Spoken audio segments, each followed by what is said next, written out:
राघव एकदम से उछलकर बैठ गया, जैसे प्रसन्नता का कोई करंट उसे लग गया हो, लेकिन तुरंत ही कुछ सोचकर उसके चेहरे पर उदासी छा गई और मेरी बगल में धीरे से फिर लेटे हुए बोला, लेकिन पैरों के बारे जानकर वे शायद ही राजी हों।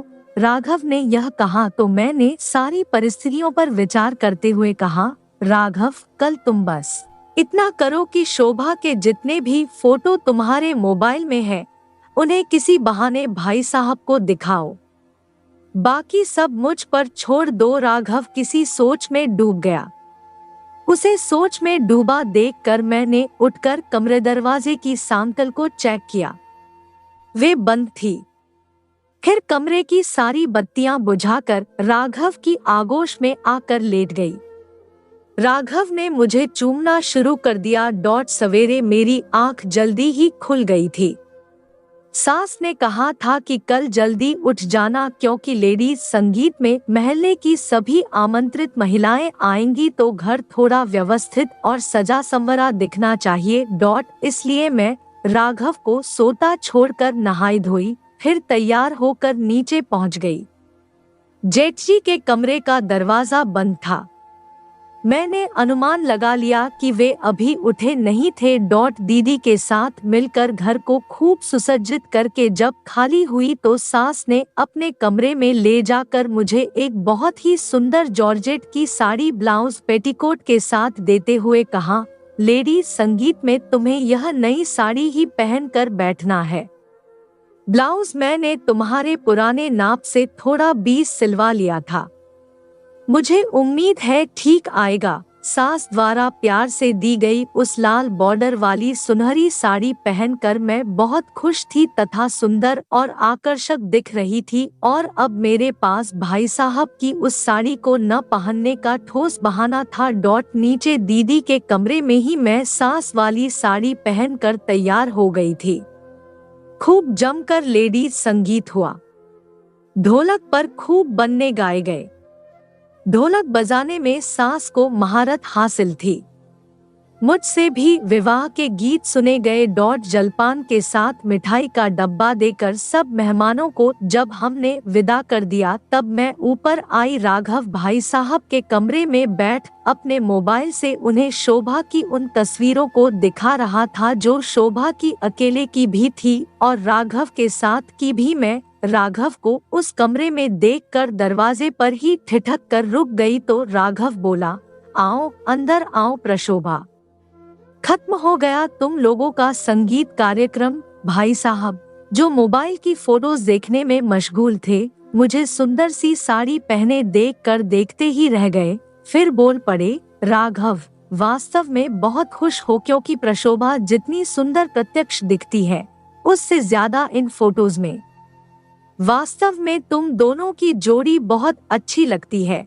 मुझे भी दीदी ने मिठाई का डब्बा पकड़ा दिया था जिसे हाथ में लिए हुए मैं राघव के पास रखी कुर्सी पर आकर बैठ गई और मिठाई भाई साहब की तरफ बढ़ाते हुए बोली, भाई साहब आप मिठाई खाइए, फिर मुझसे आप अपनी कसम तोड़ने का वादा करे तो मैं आपकी भी अपने से बढ़िया जोड़ी बनवा सकती हूँ। ऐसा नहीं हो सकता प्रशोभा, क्योंकि मुझे अपने जीवन में कंचन के बाद कोई अच्छा लगा तो वह तुम, और तुम मेरे प्रिय भाई राघव की जीवन संगिनी हो तो अब मेरा जीवन ऐसे ही बीत जाएगा।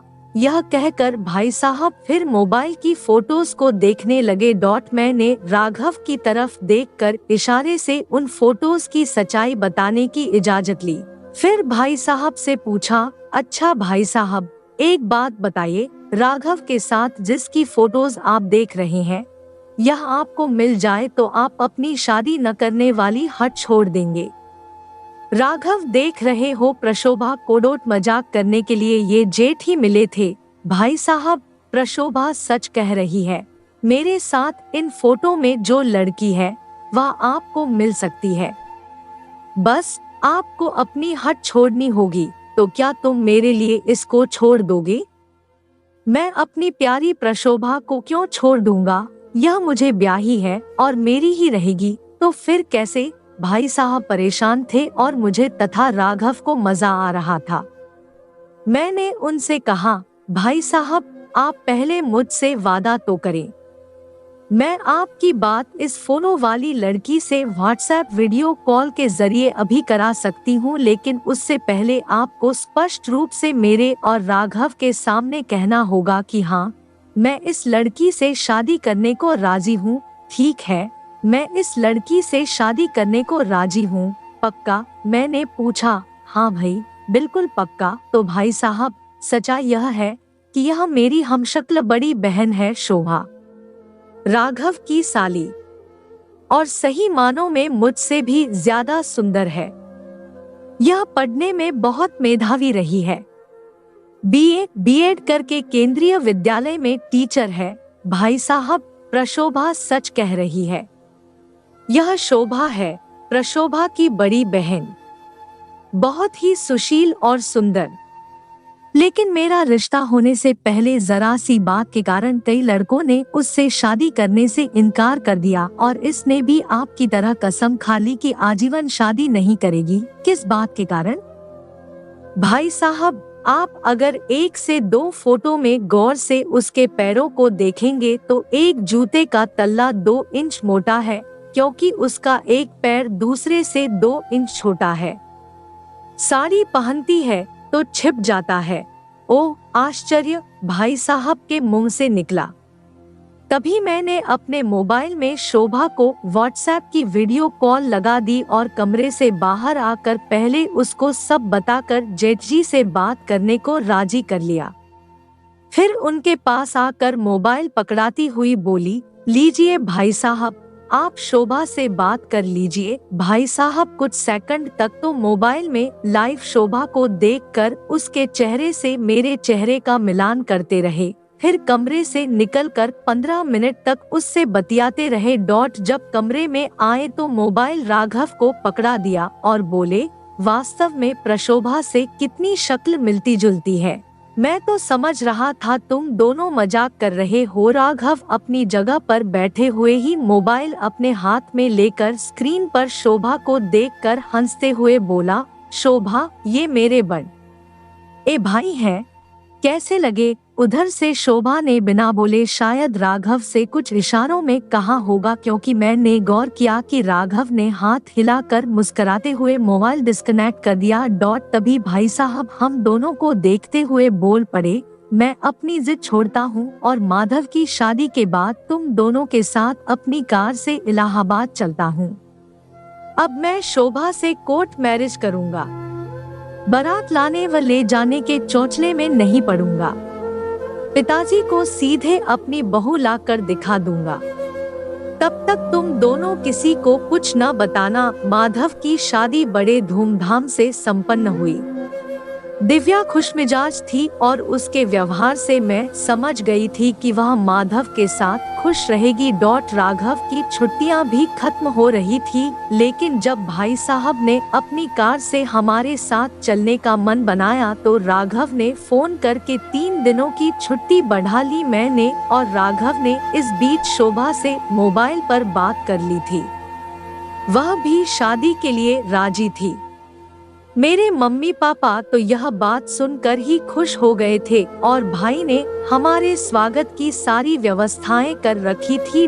जैसा जेठ भाई साहब ने सोचा हुआ था, इलाहाबाद की कोर्ट में उनकी मैरिज संपन्न हुई। एक होटल में हम सब ने डिनर किया। मेरे मम्मी पापा उसी रात वापस भैया के साथ सिराथू चले गए। मेरे 2 कमरों वाले नैनी केमिकल फैक्ट्री के क्वार्टर के एक कमरे में जेठ जी की सुहागरात मनी और अगले सवेरे भाई साहब अपनी दुल्हन को उसी साड़ी में हमारे पास से विदा करा कार में बिठाकर कानपुर चले गए। चलते समय मैंने जेठ जी को भाई साहब न कहकर कहा, जीजाजी अब तो मेरे और आपके 2 पक्के रिश्ते हो गए।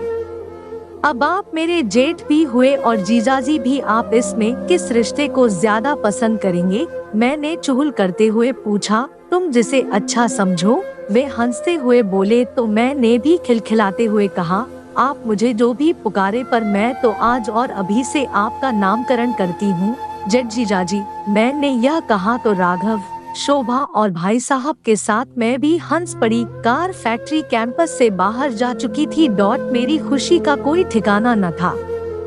राघव से मेरी खुशी छिपी न थी। उसे मुझ पर गुमान भी हो रहा था और प्यार भी आ रहा था। आखिरकार मैंने वह कर दिखाया था जिसके लिए सबने हार मान ली थी।